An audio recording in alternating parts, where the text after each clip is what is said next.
Speaking of space, let's take a step back in time to 1962, at a time when the US and the Soviets were racing each other to explore this new frontier.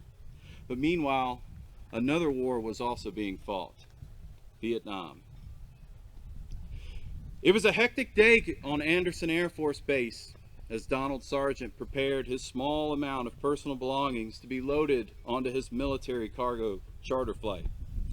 He was handpicked by President John F. Kennedy for a special mission and decided to re-enlist in the Army just to accept his call. He was one of 107 people that would board a Lockheed Super Constellation prop liner on May 15th, 1962 in Guam and fly to the Philippines. Of these, 11 were crew members, 93 were specialized United States soldiers, and 3 Vietnamese nationals. A few hours into the flight, the pilot radioed back to air traffic control in Guam, confirming that everything was on track and that they would be landing in the Philippines shortly after 3 a.m. The flight was never heard from again. After an exhaustive 8-day search that covered 144,000 square miles, not a single trace of the flight was ever found. And since its loss, Tiger Flight 739 has remained a mystery and a constant source of unanswered questions for loved ones. The name Donald Sargent probably isn't one that's familiar to most. However, there's one that might be. He was known as a fun person that enjoyed clowning around with his friends when he had time. He attended Olive Branch for all the schooling years and rode his bike all over this great town. It's one of the things that he was known for. James Henry Taylor, or as loved one knew him as Tater, grew up in Olive Branch and he wanted to be a pastor. He met his wife, Deanna Brown of Crenshaw, at Northwest College while completing his understudies. And after graduation, he and Deanna were married and began attending Southwest, which is now known as Rhodes College in Memphis. They found themselves expecting their first child, and James thought the best way to support his family was to enlist in the United States Army. His daughter Mary was born in 1960, and with their second blessing on the way, not too long after, in the end of his initial service agreement, he decided to re-enlist so that he could continue his studies in ministry and continue to support his family. James was also one of the few selected for Tiger Flight 739 and only had a month to get his affairs in order for Deanna and Mary before departing. Nothing identifiable was allowed to be taken on the flight. No pictures of the crew or memorabilia was permitted. And James knew the mission that he was about to embark on. But being the kind soul that he was, he forwent telling his family about the true dangers of this flight because he didn't want them to worry. That's just who James was. Diana, his sister, remembers uniformed officers arriving at her home when she was a young teenager to inform her mother of the disappearance of her brother. She recalls her mom disappearing to bed shortly after the officer's departure, and she really didn't understand the gravity of the situation and the fact that her brother was lost. And for 7 years, they waited. Every plane home, every soldier identified. 7 years they held out hope that one day they would once again embrace the warmth of James' contagious laugh and smile. But unfortunately, they found themselves hosting their first memorial service for the lost members of Tiger Flight 739. James' mother, though, she never lost hope that her baby boy was somewhere out there waiting to come back home to his young family. Today, I am honored that the family of James Henry Taylor sits among us in this ceremony and I hope that this ceremony will bring his memory justice and the honor that it deserves.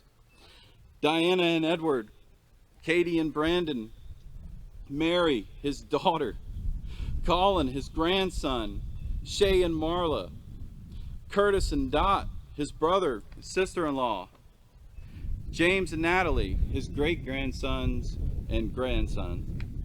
Diana, we made you a promise that your brother James would be remembered for the wonderful son, brother, father, and hero that he was. I wanted to let you know that right now James' memory stands beside me. And I would like to present this flag to the family of James Henry Taylor that we had specially created by the Knights of Columbus to honor his memory.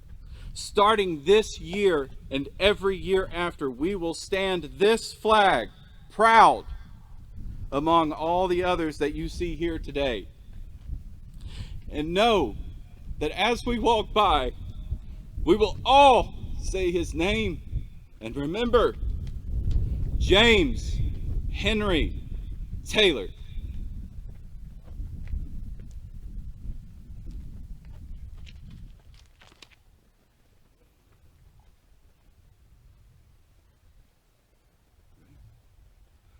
Present! Ho!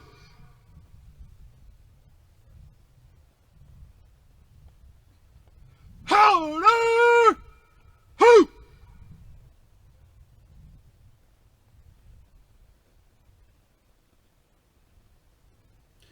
Ladies and gentlemen, please direct your attention to the center of our gathering. You may have noticed the table set before you. It is filled with symbolism, and I will explain. This table is set for the prisoners of war and those missing in action from all wars. They are not with us today. Their chair is empty, but saved for their hoped return. Let us remember their absence. Let us remember the men and women prisoners of war from all branches of service that are too often forgotten. Remember. The tablecloth is white, symbolizing the purity of their intentions and response to their country's call to arms so that their children could remain free. The lone candle symbolizes the frailty of a prisoner alone trying to stand up against his oppressors. Remember. The black ribbon on the candle reminds us of those who will not be coming home. Remember.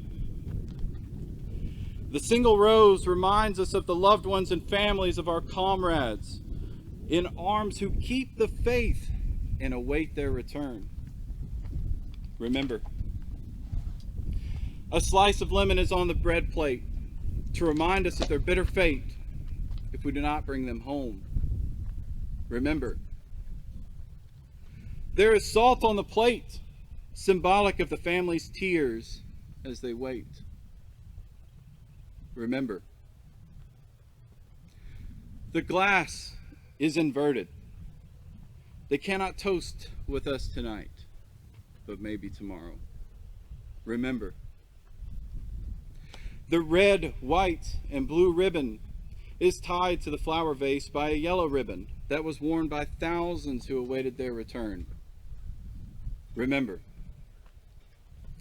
The faded picture on the table is a reminder that they are missed very much, and they're remembered by their families. Remember.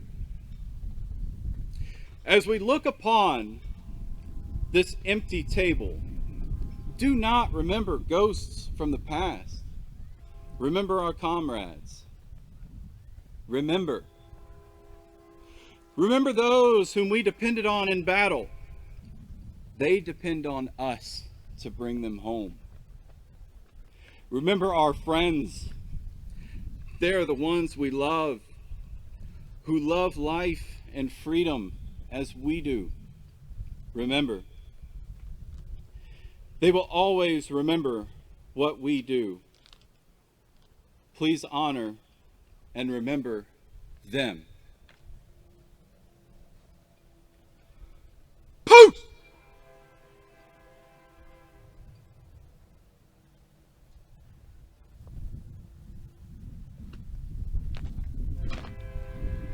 Present! Ho!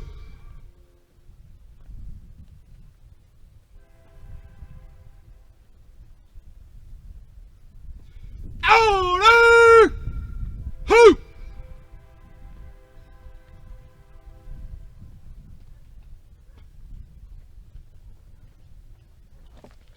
Now I'd like to welcome our